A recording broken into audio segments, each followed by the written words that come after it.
So, deleting the internet. I'm pretty sure that by now you realize that most search engines aren't what they used to be in 2016. Most search engines are actually pitch engines.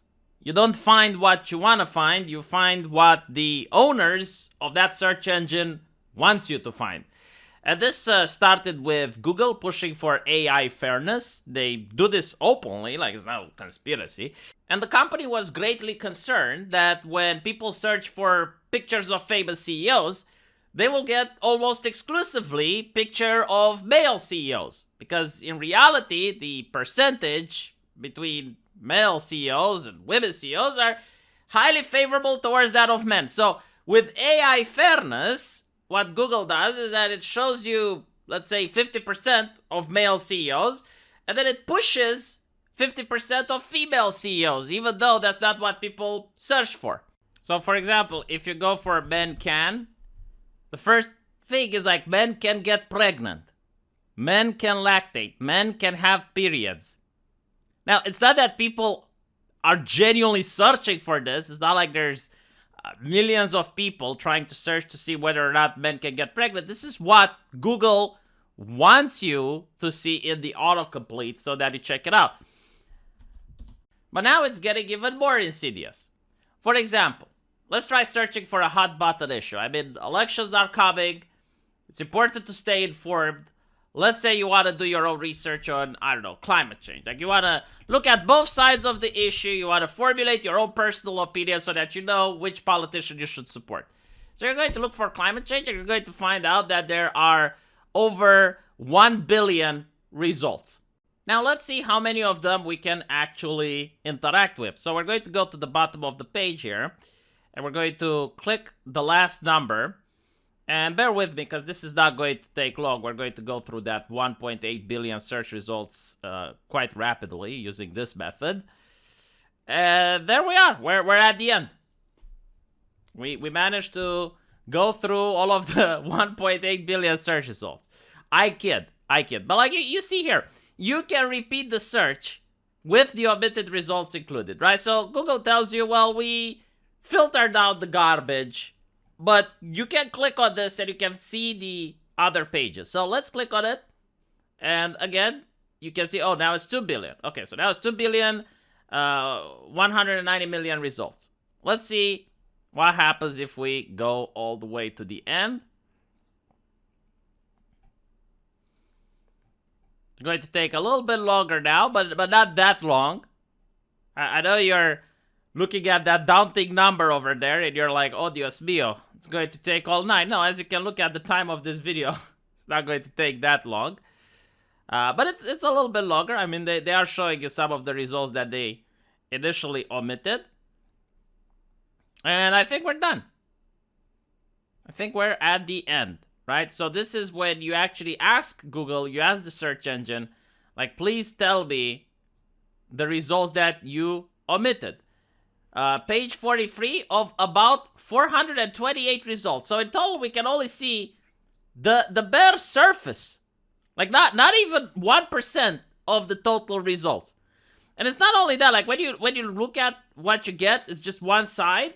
And not only one side, everything is coming from authoritative sources. It's coming from the same publications. Like many times it's the same article that's being on page 1, and then you can find the same article on page 15. And I don't want people to get stuck on this, you know, because it's climate change. Anything you look for, right? Like literally anything. You can look for European art. You can look for whatever. Whatever you want to search, you're going to get the exact same system where you're only showed a slimmer of the total number of search results on the internet.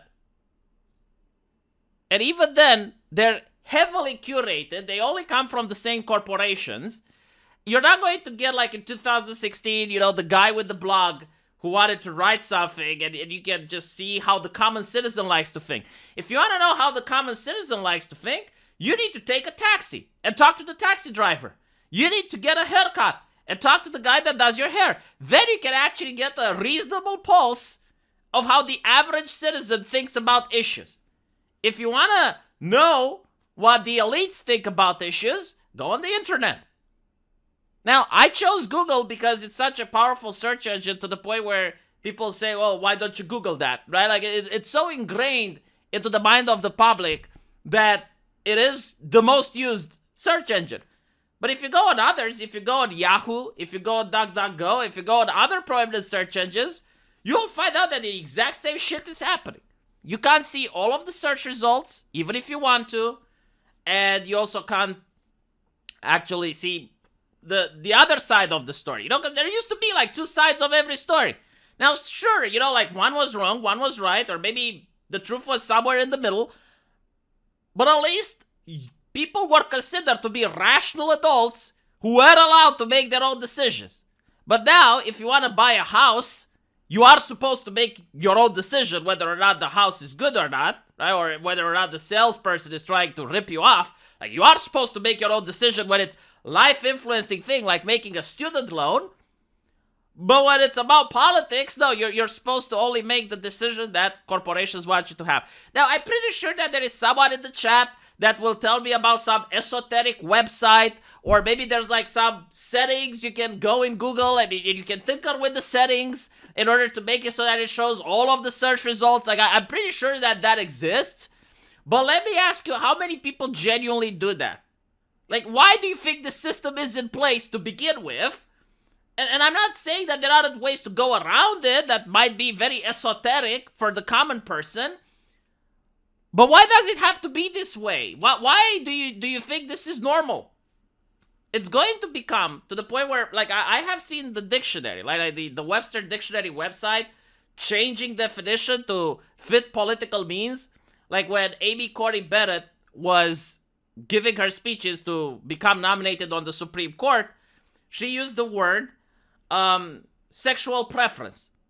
And the Webster Dictionary changed the definition, like literally after that happened, to say that sexual preference is an offensive term and people should use sexual orientation. Like, the dictionary is now changing definitions to fit political agenda. It's not the only time they did it. Health organization websites have stealthily removed or added things. It's happening all the time. But it's going to get to the point where most people who rely on the internet, they're going to eventually get in an argument with a person. And they're going to say that the sky is blue. And the other person is going to tell you, no, like the sky is pink. And you know that it's blue, right? And the other person will say, no, look it up. And you're going to Google an image of the sky, and it's going to be pink. And you're going to be like, holy shit, that can't be. Like, that, I know that it's blue. I know for sure that the sky is blue. So what you're going to do is you're going to go into your library.